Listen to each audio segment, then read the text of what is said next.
ଲଘୁଚାପ ଜନିତ ଲଗାଣ ବର୍ଷା ଲୋକମାନଙ୍କୁ ଅସ୍ତବ୍ୟସ୍ତ କରିସାରିଲାଣି।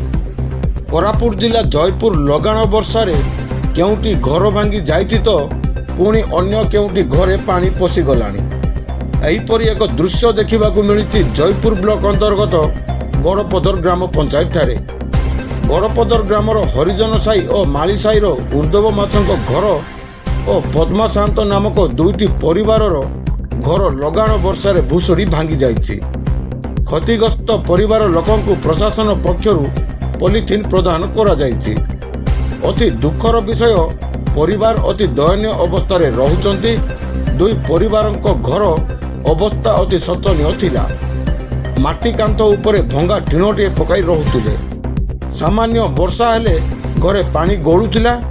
ଜିଲ୍ଲା ପ୍ରଶାସନ ପକ୍ଷରୁ ଘର ମରାମତିର ସୁବିଧା ଯୋଗାଇ ଦିଆଯାଉ ବୋଲି ପ୍ରଶାସନକୁ ଅନୁରୋଧ କରିଛନ୍ତି। ଜୟପୁରରୁ କୋରାପୁଟ ଜିଲ୍ଲା ପ୍ରତିନିଧି କୃଷ୍ଣ ଖରାଙ୍କ ରିପୋର୍ଟ, G9 ଓଡ଼ିଆ।